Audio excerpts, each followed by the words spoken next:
Factors. Today we're going to learn how to factor polynomials, and we're specifically going to learn how to factor polynomials of the form ax squared plus bx plus c, where there is a lead coefficient here. It is somewhat easier to factor polynomials without a lead coefficient, but I prefer to teach a method that works for all polynomials, and then next class, we'll learn how to factor those easier polynomials. We'll learn which steps we can drop for those simpler polynomials.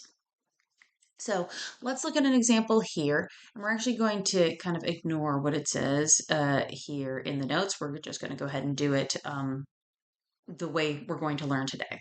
So one thing to realize when you're given a polynomial is there might be a greatest common factor in your polynomial, and it'll be much easier to find the binomial factors if you take out the greatest common factor. So here, 5 is the coefficient in front of the x squared, 15 is the coefficient in front of x, and 10 is the constant on its own. And all of those values are multiples of 5. So one thing that I can do is I can factor out that 5, and what's left in my polynomial is, let's see, 5x squared divided by 5 is just x squared, 1x squared. 15x divided by 5 is 3x, and 10 divided by 5 is 2. So I'm left with a much simpler polynomial here, and that will make it easier to factor when you have smaller numbers there in the polynomial. So what do you do now? We have this polynomial. Can that be factored anyway? And this polynomial is factorable.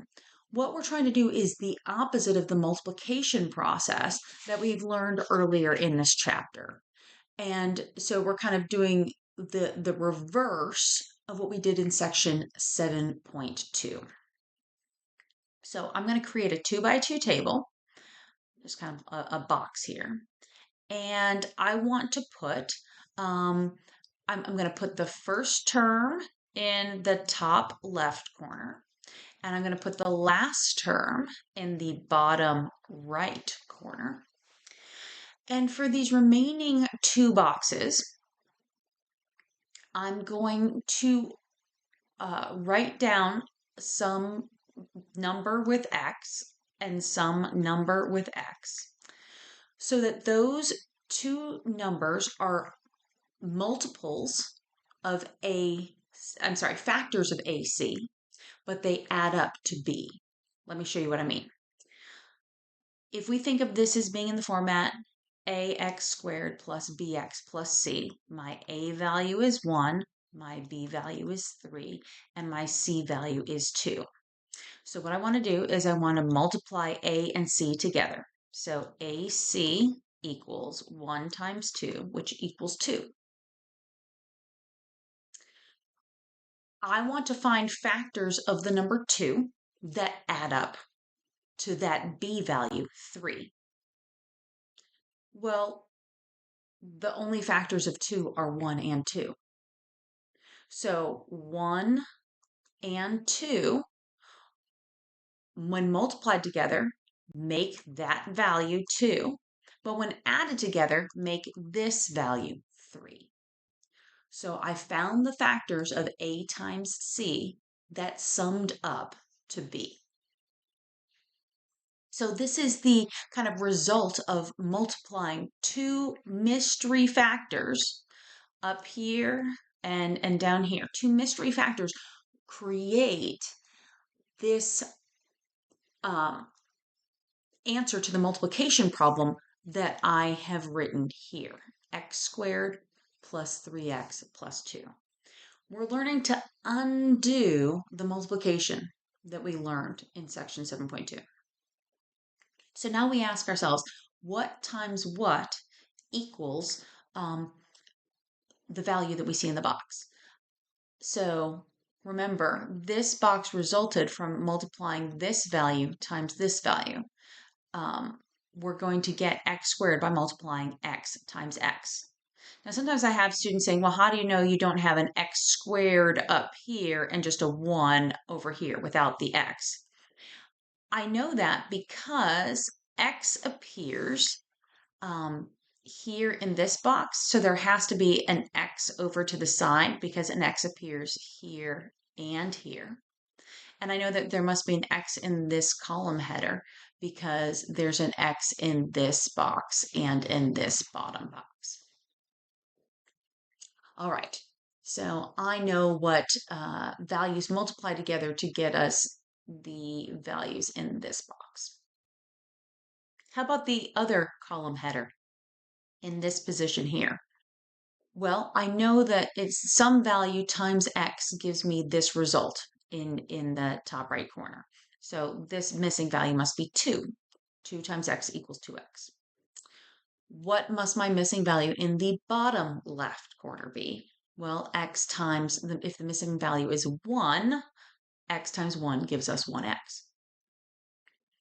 Now, if I've done all my values correctly, the last box should check out, and 2 is the result of 1 times 2.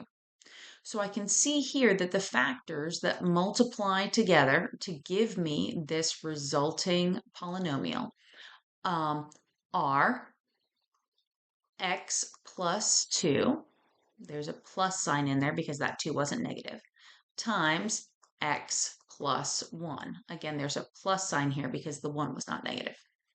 So long as we remember to write this 5 out front, that is the answer to the question in terms of factoring out, factoring this polynomial. Let's look at another example. We're supposed to factor this polynomial, and we're supposed to factor out the greatest common factor if possible, step 1. 4, 13, and 3 do not share a greatest common factor, so I can kind of move on from step 1 and do step 2.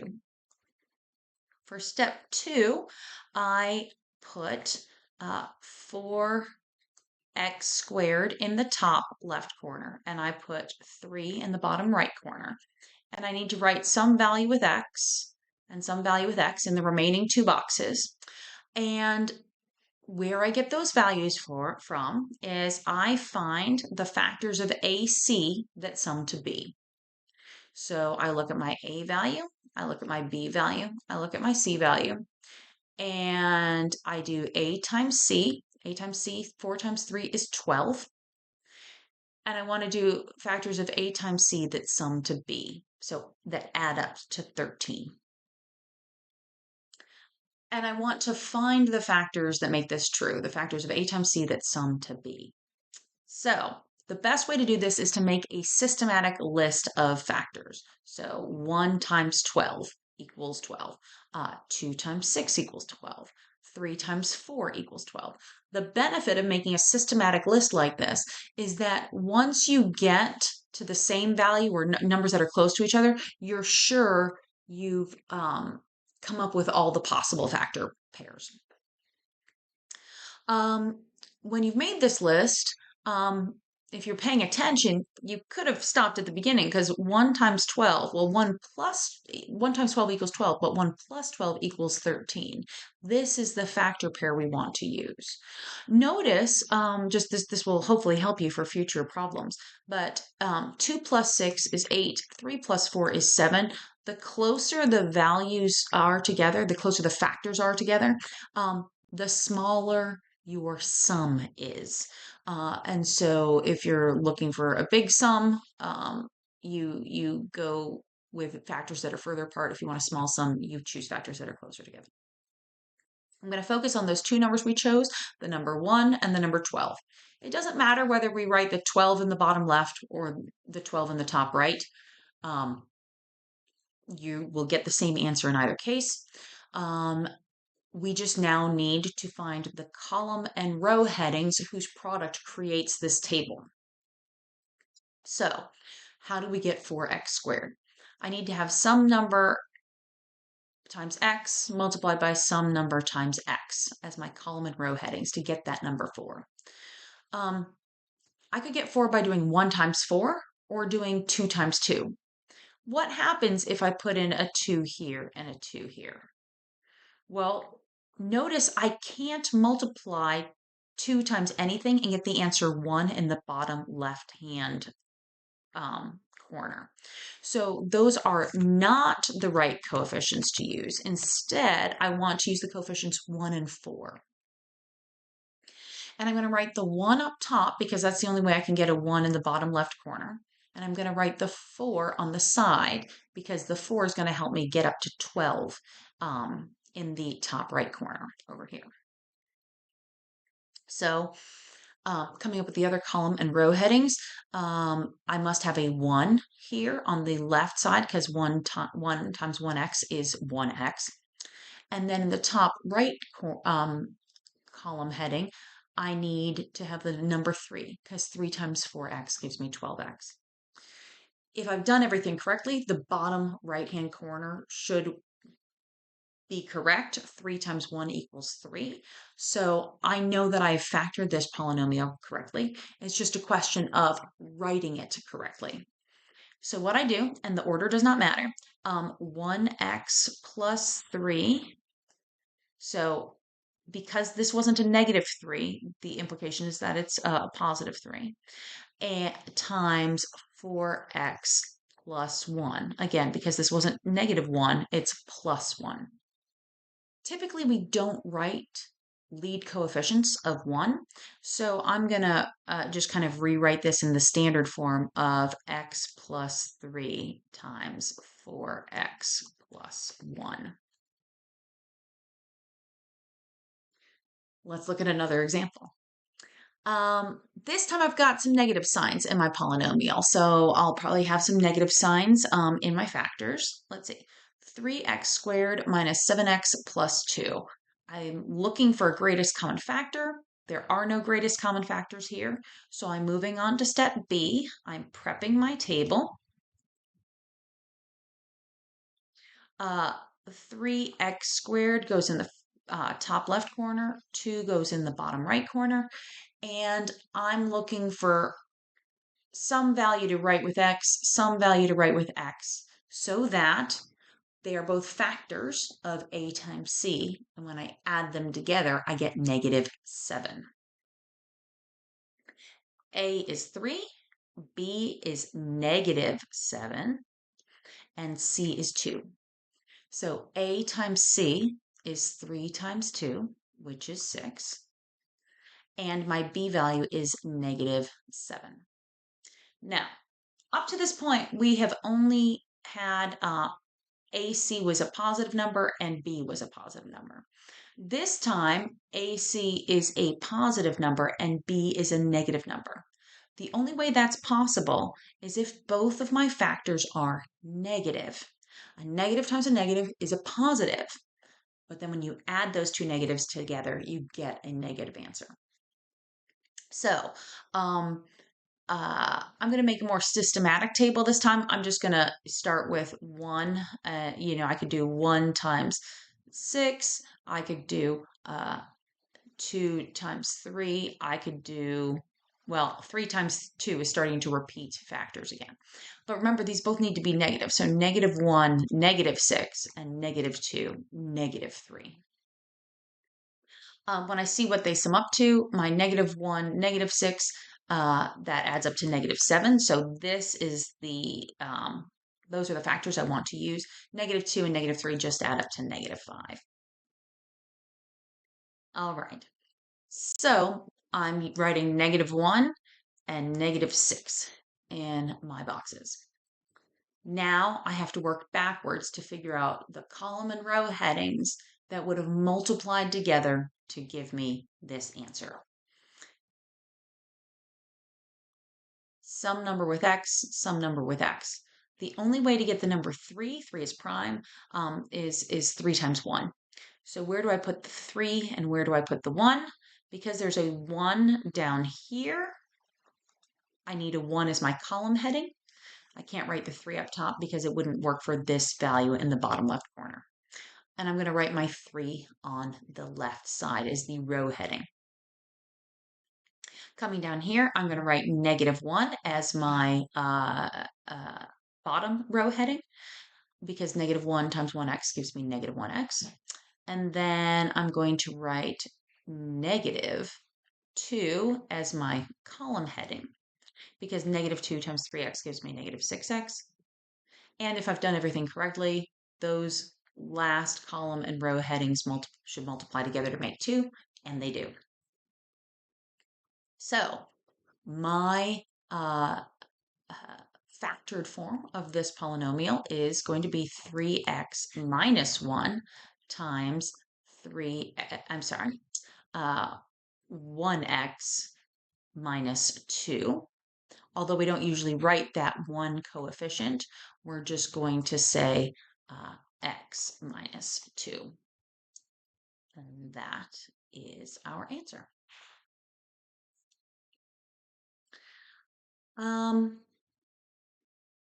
Let's move on to another example.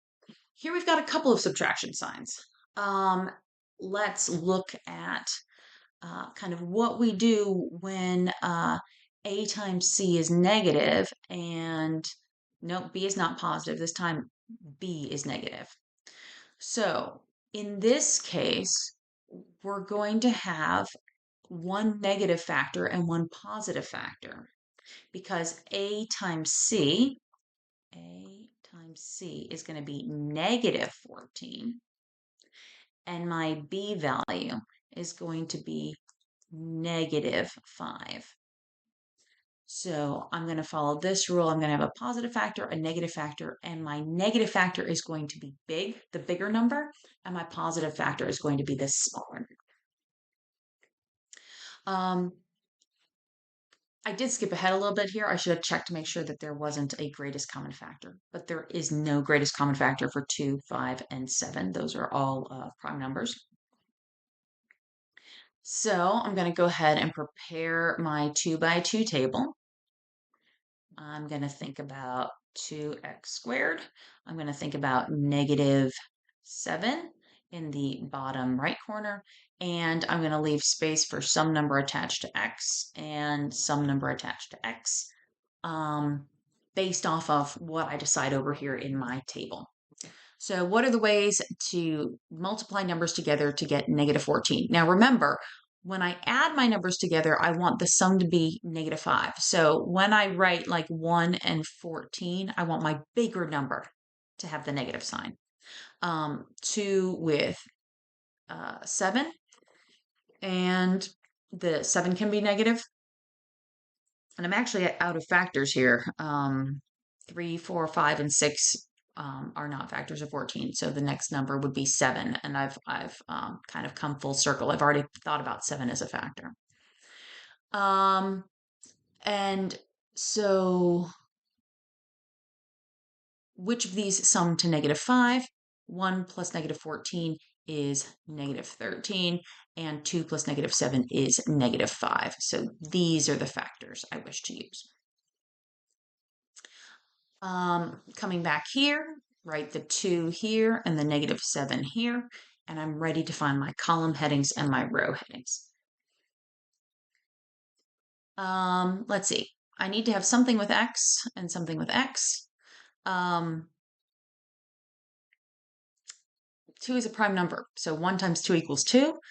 The only way to make this work out is to write the 2 up top and the 1 on the side. And then we have a negative 7 here because negative 7 times 1x is negative 7x. And we have just a positive 1 on the left side here. 2x times 1 is 2x. If we've done everything correctly, the bottom right-hand corner should multiply out to negative 7, and it does. So my correct factoring here is 2x minus 7 times x plus 1.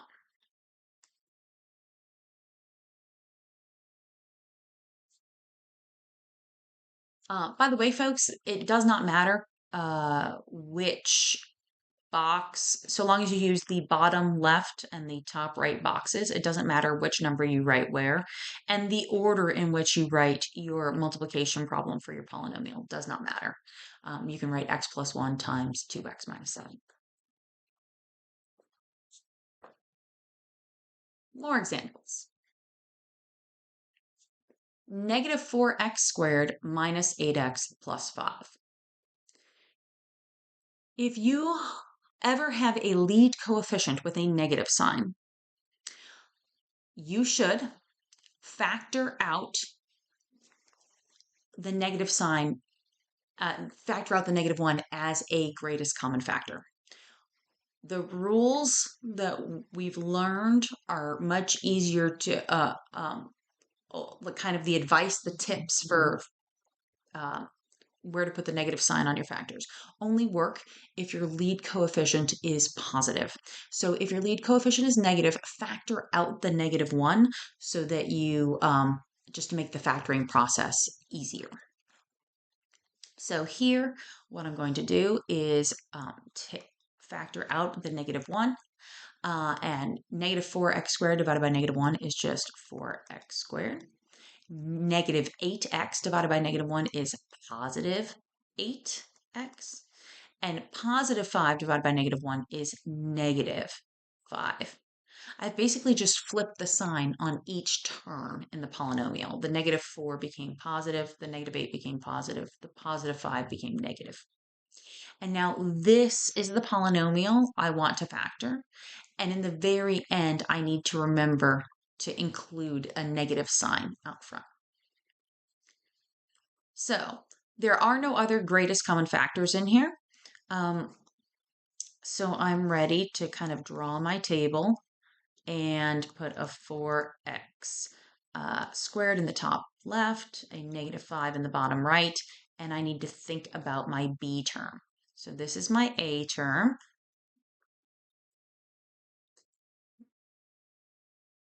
This is my b term, and this is my c term.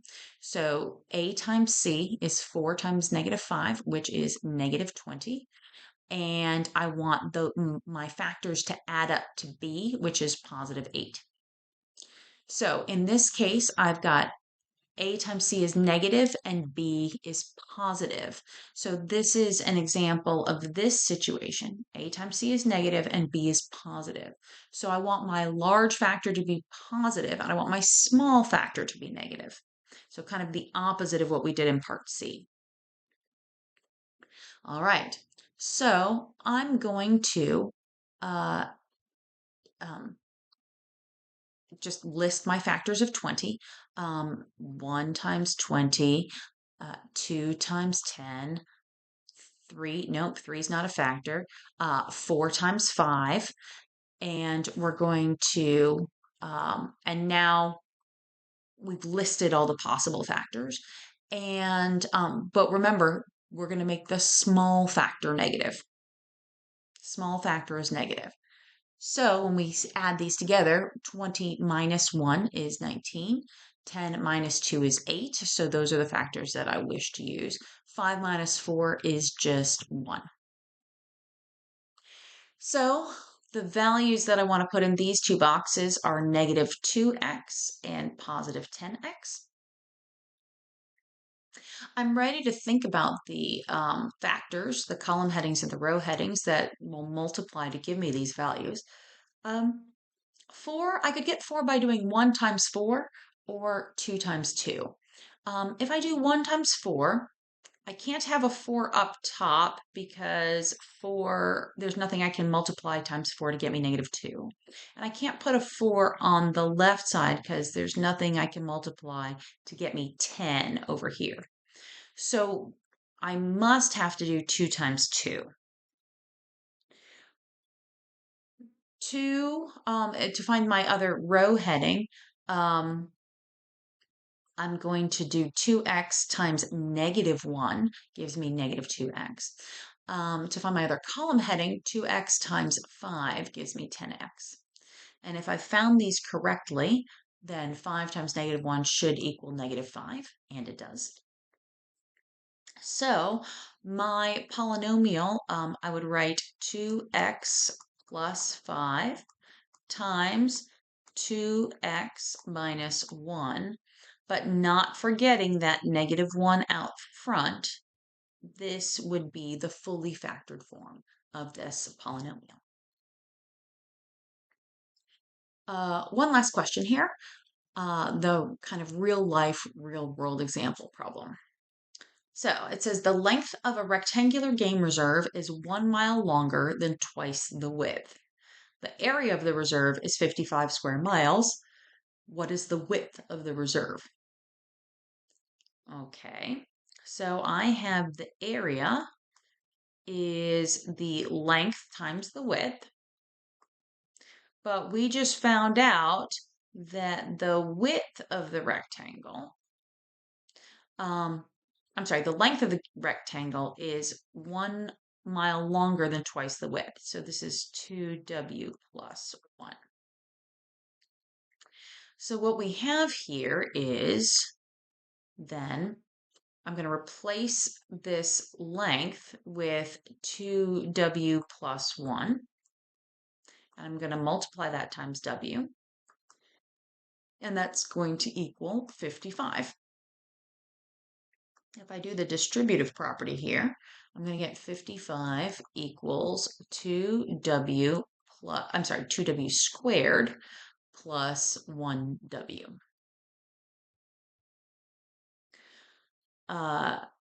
Now I'm going to, let's see, I want to be able to write my polynomial as being equal to 0.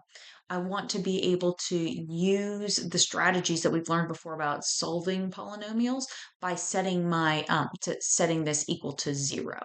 So I'm going to subtract 55 from both sides. So I get 0 equals 2w squared plus w minus 55. I now want to solve for w. How do I solve for w?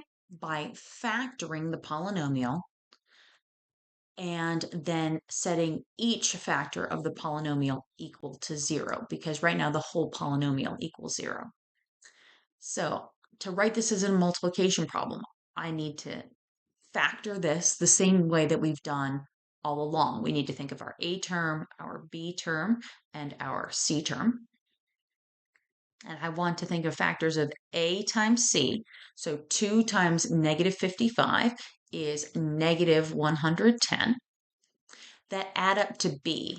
Notice our b value is 1. It's not written there, but when there is no coefficient, the implication is that the coefficient is 1. All right, I need to think of factors of negative 110 that add up to 1. Notice, because my AC value is negative, but my sum is positive, I have to make sure that the positive sign goes on the bigger number and the negative sign goes on the smaller number. So there are lots of factors of 110. I could have 1 times 110. I could have 2 times 55. I could have 5 times 22. I could have 10 times 11. And now once those numbers get close to each other, I've run out of factors because I've been very systematic along the way, remembering that the smaller factor needs to be negative. When the values are far apart, the sum is going to be large. And then when the values are close together, the sum will be smaller. And I do find that these are the two values that work, negative 10 and positive 11. So when I set up my 2 by 2 table, I'm going to put 2w squared in the top left corner, negative 55 in the bottom right corner, and then negative 10x here, and positive 11. Oh, I'm sorry, I'm not using x, I'm using w for width.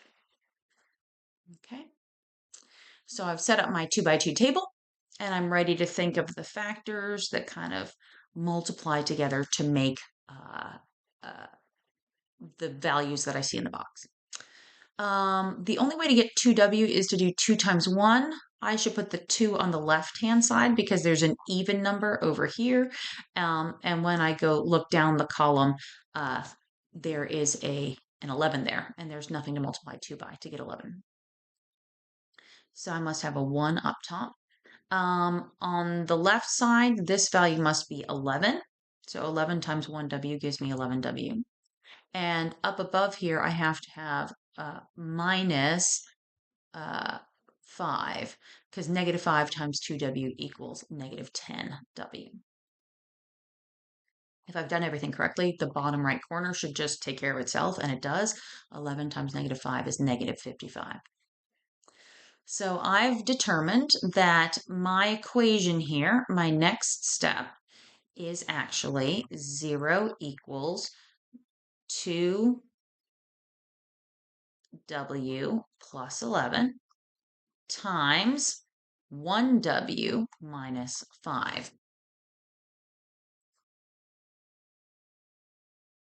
I've created a multiplication problem, but I haven't yet answered the question. In order to find the width of the reserve, I need to set each component of this multiplication problem equal to 0.